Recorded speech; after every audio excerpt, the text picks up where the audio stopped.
You all right, babe? The door was locked in the room. Yeah. And... Okay, can you sit right here for me?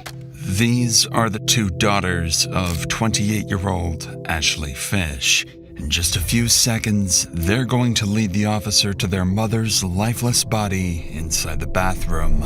Eggs were burning and she's in there.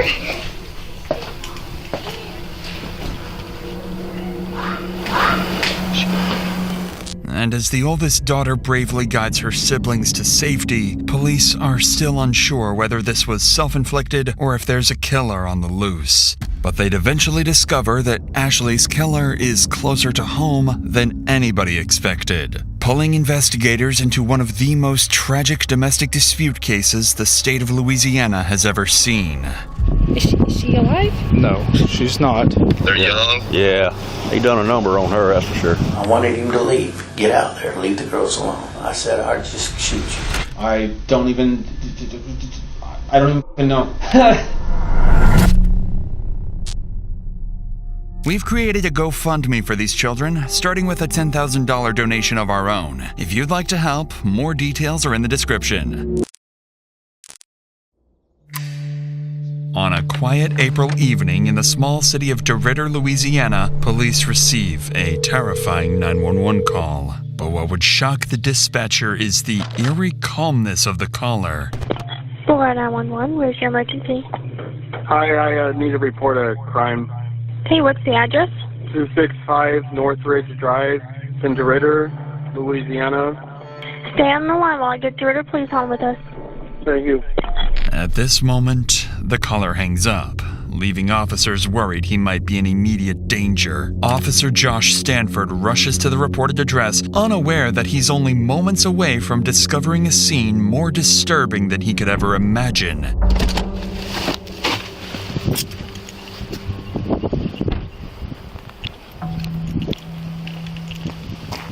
You all right, babe? The door was locked in the room. Yeah. And... Okay, can you sit right here for me? Yes. Is anybody in there?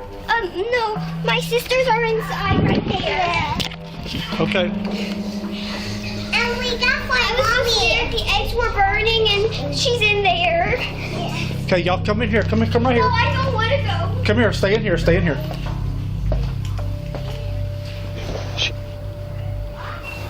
254 City. The woman has a single bullet wound to the right side of her head and appears to have been dead for some time. Yet the male caller is nowhere to be found. But then the officer remembers there are still 4 young girls nearby who have just lost their mother. Come here. Come here. We're all alone. Come help me. Come help me. Do you know these children? Yes, they're our neighbors. Okay. Yeah, like Maddie. You got parents here? Yes. Huh? Can you take them to a secure place for me? Was there anybody else here, baby? I don't think so. I don't know. In an unimaginable act of courage, the eldest daughter guides her younger siblings to safety, leading them to the neighbor's house. The neighbor bravely takes in the 4 traumatized children, who would later turn out to be instrumental to the investigation. Officers head back inside to try to locate the caller, completely unaware that he's the one who pulled the trigger. Is there one victim or 2? I'm at Northridge. City, do I have one victim or 2? So we need to clear the rest of the house. I'm under the impression there was a male here too. Okay. So clear the rest of the house. City police! Hey, city police! Go right. Police department! Quick! See, when Gladys was on the phone with him, I was under the impression there was a male subject that had been shot. Look out in the backyard. Check the backyard. What's that, a smell? The eggs were burning. Oh, they cook? Oh, okay. Where's she at? She's in that bathroom in there. Oh, hell. Everything else clear? Everything else is clear. Officers find no one else inside, leaving them still in the dark about who the caller really is. They'd further look into the victim's injuries and quickly realize there was almost no imminent struggle, leaving officers questioning whether the injuries may have been self-inflicted. But before anything else, they still need to identify the victim, and this is when the officer would make a devastating discovery, one that would turn this into a far more personal case. I didn't want to wait till you got here before I started trying to find an ID or anything. Let me... Hey, you want me to turn the stove off? Yes.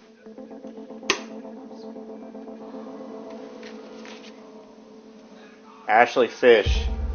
Nobody else. You said kids were in the house? They're across the street. Ashley Fish. I'm assuming young based off of what I'm seeing here. I went to school with her. Did you? Yeah. So she's from East Beauregard? Yeah. And moved away. She any kin to Josh Fish? No, I don't think so. She's your age though, or? Yeah. We graduated together, so we're about the same. Lead Detective Cooley immediately recognizes the name, 28-year-old Ashley Fish. He knew Ashley as a DeRitter local, someone who married her high school sweetheart and had only recently moved back to Louisiana from Texas. Determined to find answers and uncover who murdered his friend, he turns to the neighbors for more information. Meanwhile, other officers begin reviewing neighborhood CCTV footage, searching for anyone who may have been at the house besides Ashley and the children. And they're about to discover that someone else was indeed inside. Someone who is already on the run. Detective Cooley, Clark Sheriff's Office. Hey, Jeff Brown. Nice to meet you, sir. Yes, sir. Hey, y'all mind if I ask y'all a couple questions real quick? Yeah, you can ask me anything, but I really didn't see anything. The only one that saw anything was my son. Your son, the one that was mowing? He was mowing out here. Okay. What's your buddy? Detective Cooley. Nice to meet you.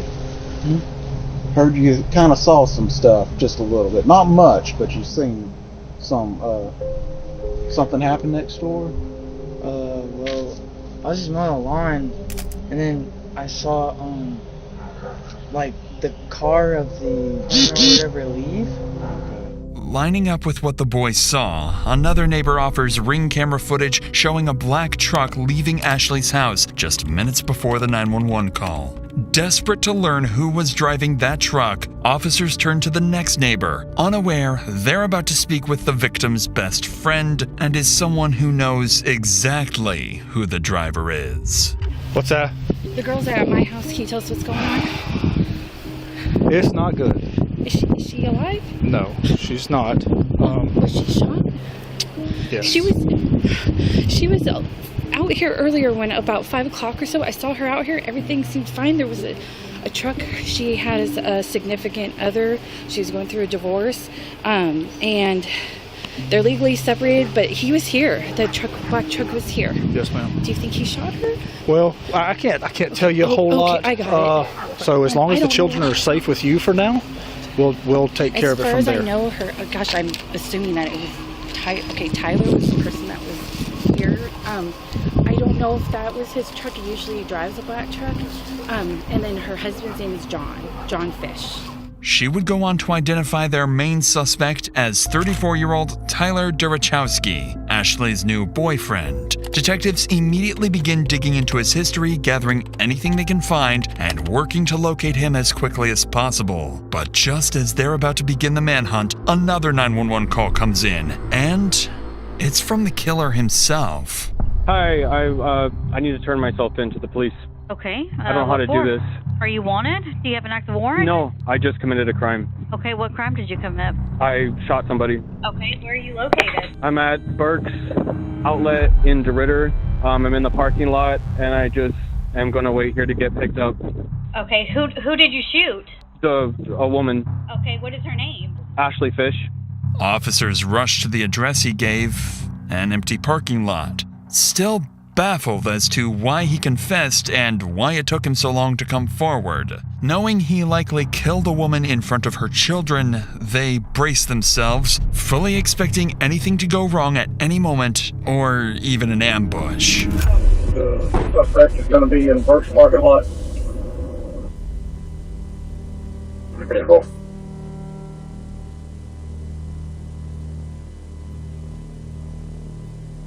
Okay, so the easiest way to do this is sit down on your butt and just turn your legs in, okay? Understood. I'm good if y'all want to go assist. Are you out with that subject at first? Can I disconnect? With the main suspect arrested, officers have no idea the investigation is moments away from taking another unexpected turn. When they search his vehicle, they find no weapons, but they do find multiple prescription drugs, vials of testosterone, and syringes. To their surprise, Tyler seems unusually calm for someone who just took a life, and it would quickly become obvious that this calm, controlled demeanor is part of a plan to get away with murder. If you're still comfortable talking to me, can you tell me a little bit about what happened out there? This woman and I got in an altercation last night. Things were kind of falling out between the two of us, just relationally, and I was getting ready to move back to Oregon.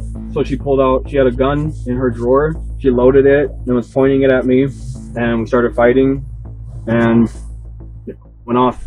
Tyler insists he shot Ashley in self-defense after she pulled the pistol on him, immediately complicating the investigation. Once he's brought into the station, officers relay this information to the team at the scene, who would begin searching for anything that might support his claim. And unexpectedly, they do find one piece of evidence in Tyler's favor: the murder weapon itself.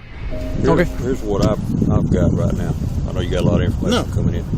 Cameron has got the suspect, Tyler Grabowski, over at Park Terrace. He gave himself up without any problems. And he told y'all that he did it. Yeah. You see the hair in it. I've called in the serial number.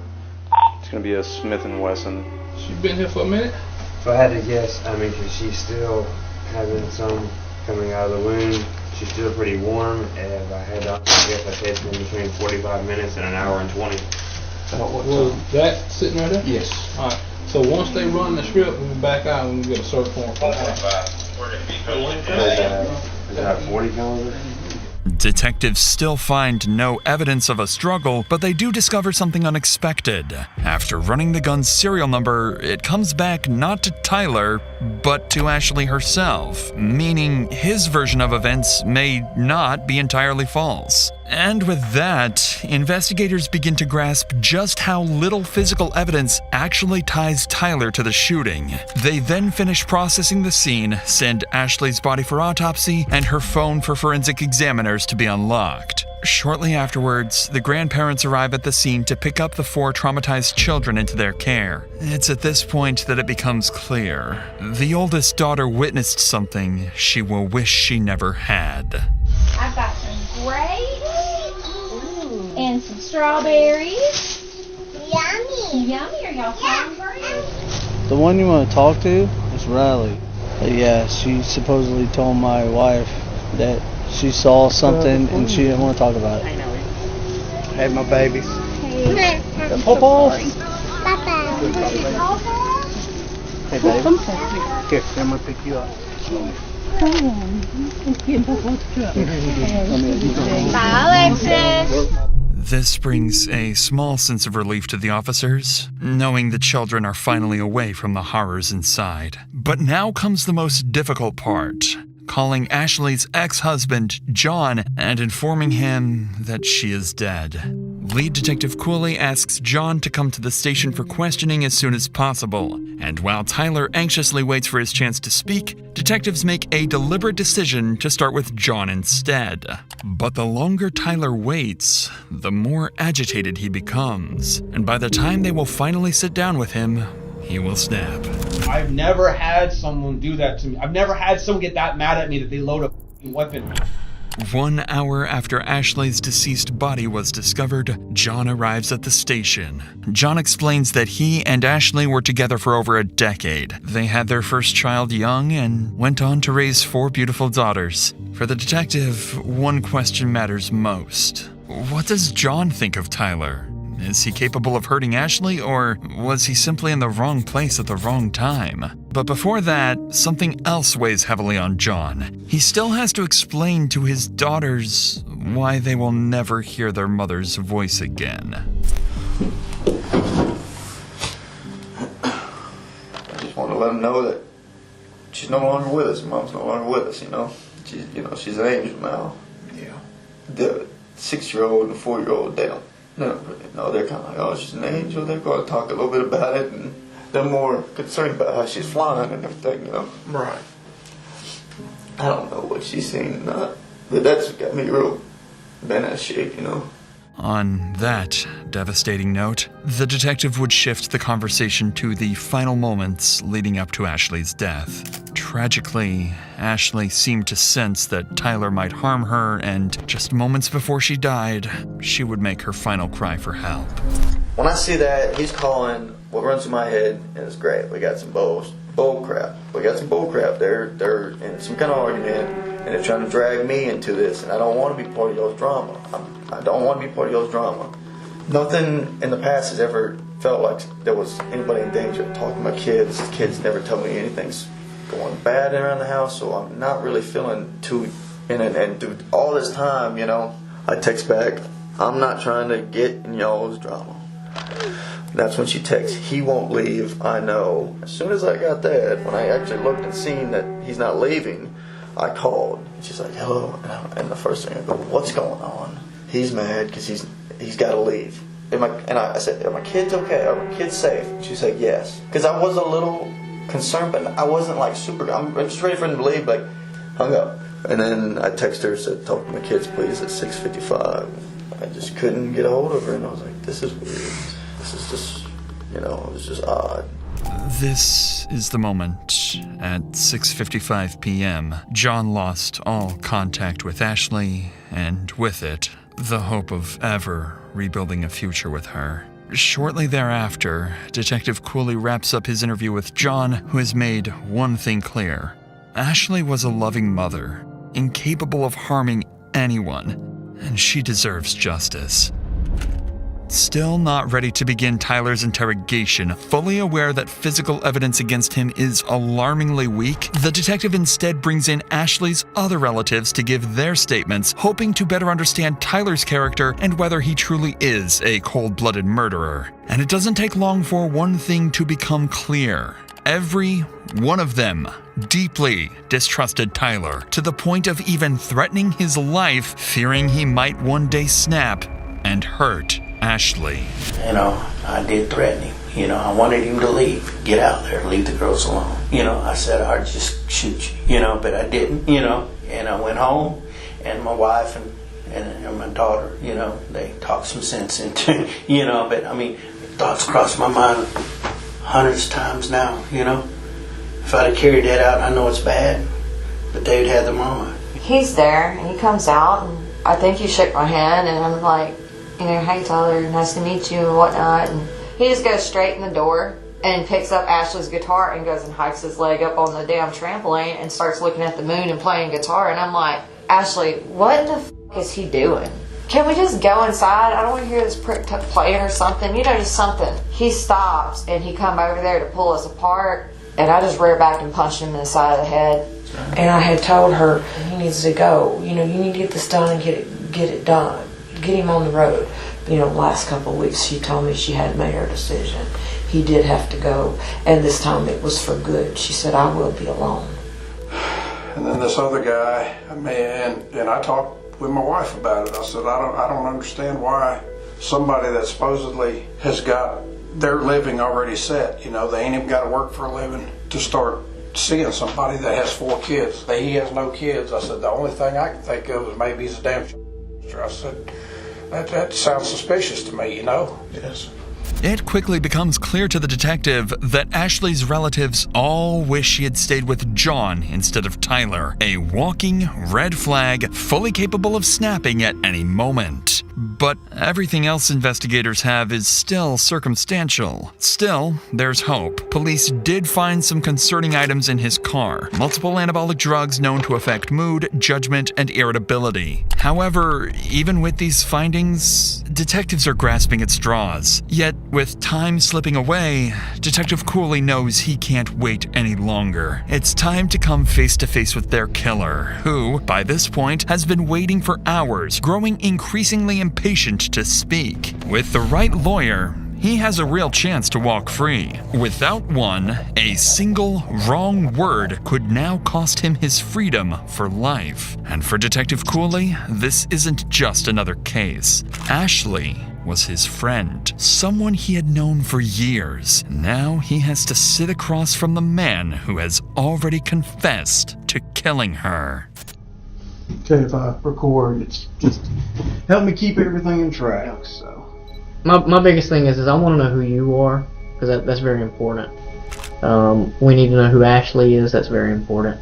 It's not just the events of what happened tonight. It's the whole totality of the history with you guys, because that's going to help best explain everything that led up to where we're at. I'm gonna tell you that you remember the saying, "The truth will set you free." The truth will set you free in here. It's up to you. I can't make you. I would love to know. We would all love to know, just for the sake of you, and for the sake of Ashley, obviously. I mean, I feel like giving a statement just because I'm here. I don't know how long I wait for a lawyer to get here or whatever, but I just wanted to talk about what happened, tonight. So I don't know if that's, I think it's important, Okay. because right now we've got, obviously, I think I need to tell what happened. I left about 6 p.m., a little around 6 p.m. I'm not even quite sure when it was when I called the actual police department. I called 911.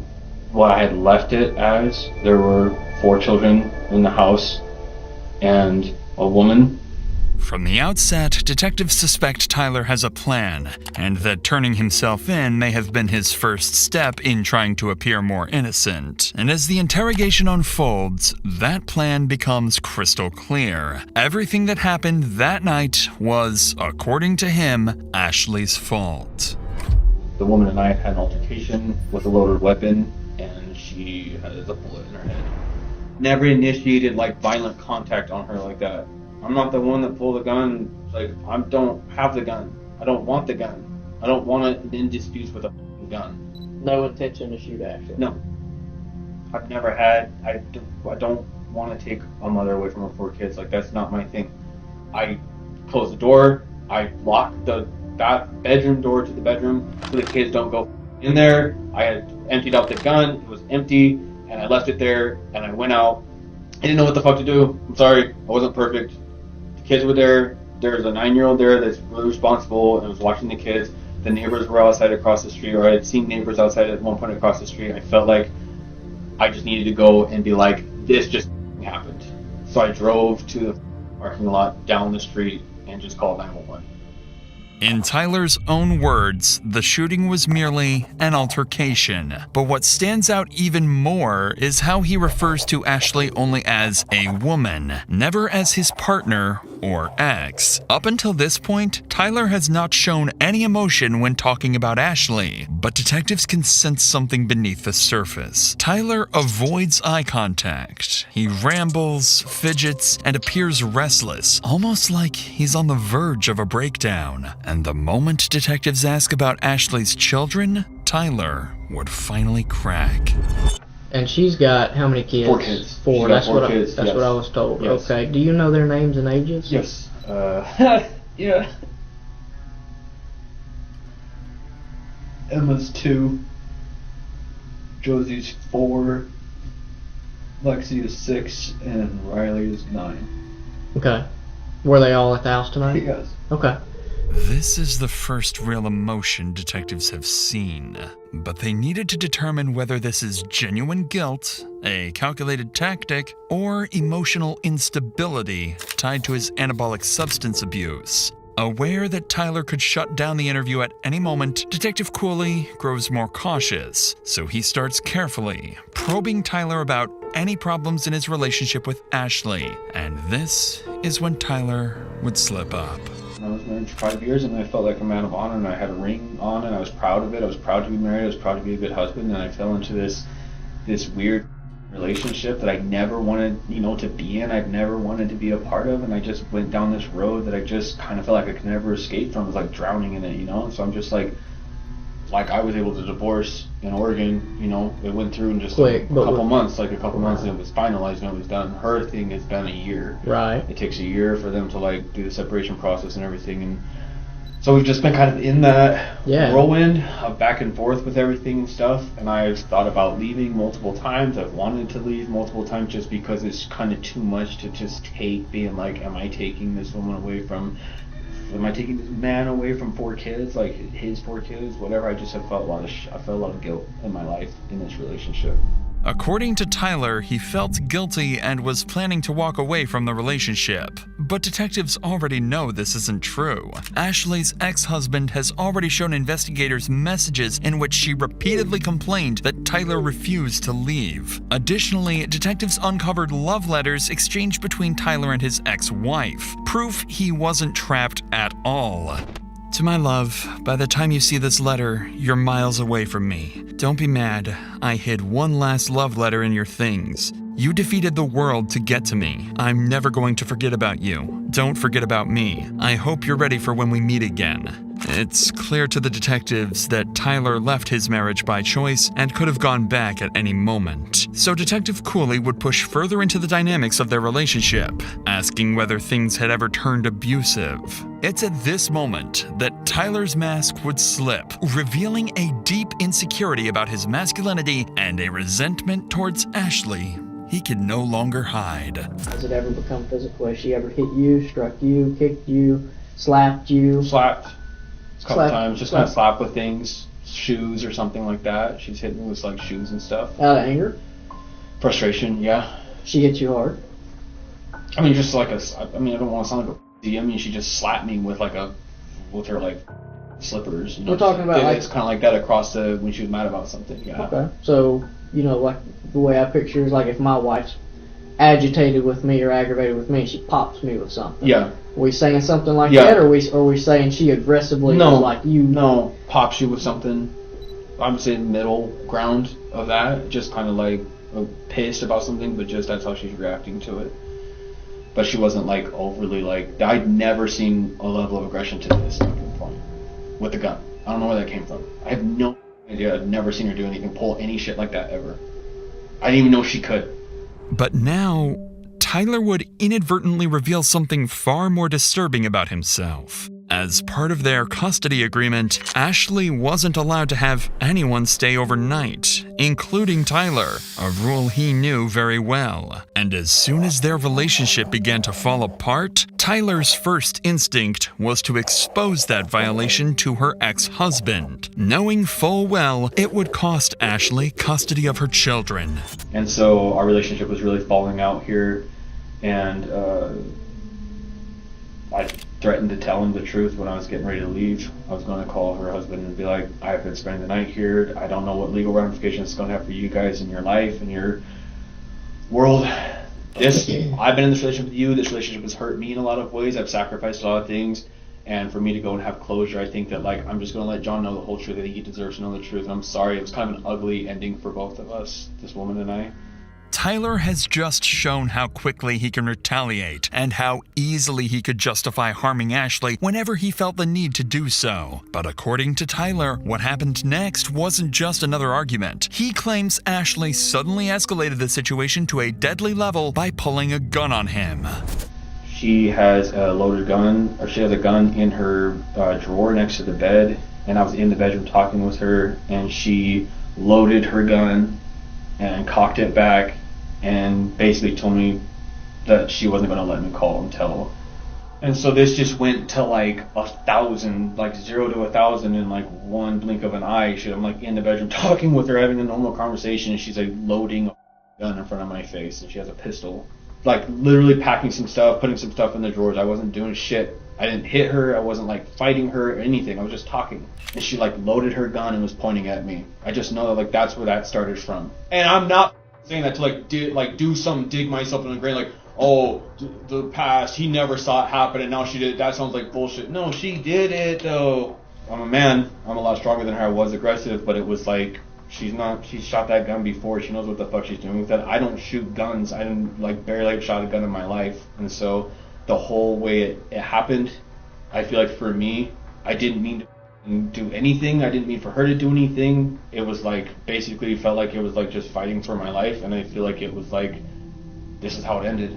According to Tyler, this chaotic struggle wasn't aggression, it was survival. Detectives continue to press for details about what happened in the bathroom, and what Tyler would say next would either support his self-defense claim or unravel it completely.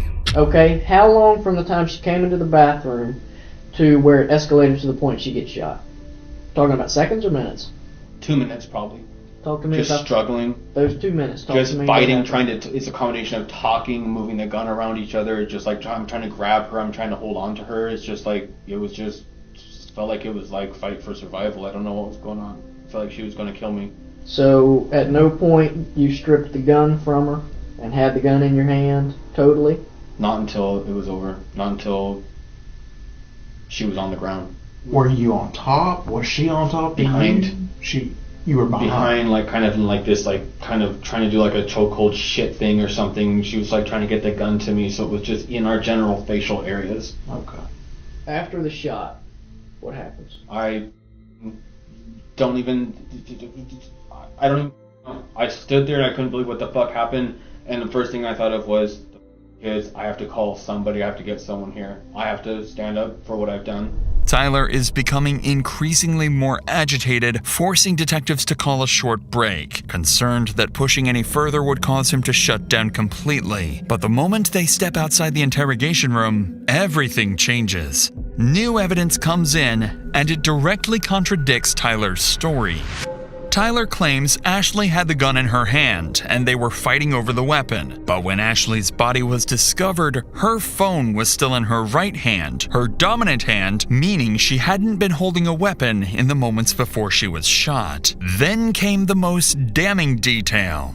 Ashley's hair was found inside the barrel of the gun. Combined with skull fracture patterns, it proved the weapon had been firmly pressed against her skin when fired. This wasn't self-defense. This was a cold-blooded execution. This was exactly what detectives needed. Armed with this evidence, Detective Cooley re-enters the room, and this time, he's ready to confront Tyler about his story. But to the detective's surprise, his controlled demeanor has disappeared, and Tyler is about to lash out. Well, do you feel like it probably just got out of hand? Yes, I think our whole relationship was out of hand, and I think that I've never had someone do that to me. I've never had someone get that mad at me that they load a weapon in their house. The kids were asleep. It was 2 nights ago, and she cocks it back, and she's standing there like all cocky, looking at me like she's gonna she knows what she's gonna do with it. I mean, why not? If this lady's got a gun, why not just get the hell out of there? Because she had never done anything like this before. The other night, 2 nights ago, I don't even know why I let that go. I should have left the house. I guess, is it fair to like say I was afraid for my life though? Yes. Like, is that fair to say that? I mean, I feel like the cop out there was like, you're a big dude, and I feel like it's not fair if it's like, you look like you can handle yourself, you could have just like punched her in the face or like kicked her or something or like done something, and I'm like, I don't know, man. One bullet goes off and you're fucked. Yeah. So I just felt like it was like, for me, it's not about that. That's right. It's about it was a fight for literally like, I don't know what the fuck she's gonna do. She threatened me the night, so now I'm just like, I don't even know. It just feels like it was an accident. I didn't try to murder anybody. I didn't try to kill anyone. I don't know how, I don't know what the happened. I don't know. I worked in the medical field and I know that it's not good. I know that. Tyler's words no longer sound like the frustration of a man defending himself. They sound like hostility towards someone he blames for everything that happened. But this is when Tyler would start to realize he isn't coming across the way he hoped. And when detectives press a little harder, they're about to make their biggest mistake, pushing Tyler to shut down completely. We're still missing some things that I feel that you're kind of rushing through, and I think it processing today. I just want to feel like I'm like someone's like on like kind of listen like on my side. On your side, right? No, but I'm not trying to. I get what you're saying. I know. I've seen this in the movies. I know what I'm trying to do. Like it's like the more I tell them now, it's like the better it looks. Like the more I just tell them now, it's like. But I'm getting to that place where it's like we're at like the heart of everything that happened. I'm trying to be really careful with like. If I fuck up or if I say something stupid, I don't know what, the more I talk, I feel like the more it's like going to look like, oh man, dude, I'm trying to explain the best I can what happened. Right now, the whole world, if they know what just happened, is probably like that guy's a piece of shit. So I'm like, feel really alone where I like don't have anyone. My family's not here, no one's here. I understand that Ashley's not here either, and I'm trying to process that shit right now. But what we're going to do is we're going to refrain from any more questions. Understood. If you feel compelled to re-engage or say anything, you are more than welcome. You know, I appreciate you guys being patient with me. I know you guys got to do this with people and stuff, and I'm not trying to tell you guys I don't want your counsel and I don't want to tell more and more and more. I just feel like I'm at that point looking at that piece of paper, what I've told you. I want to be able to tell someone that's like, I'm kind of like sitting here going like, I hear what you're saying, maybe don't say anything, maybe some counsel. I know you guys are counseling me right now and I'm appreciating it, but I need someone else that just feels like it's like, does this, man. It's at this point that Tyler refuses to answer any more questions until his lawyer arrives. But with the evidence stacked against him, Tyler would ultimately be charged with second-degree murder and 4 counts of child abandonment. He would go to trial maintaining that he acted in self-defense, but the state's case would be overwhelming. Tyler would be found guilty on all charges and sentenced to life in prison with no chance of parole. Thank you for watching and supporting our team. To help the 4 children affected by this tragic case, we've set up a GoFundMe and began with a $10,000 donation from the Dr. Insanity team. The funds will primarily go towards therapy and educational expenses, helping give these children the best possible chance despite what they've been through.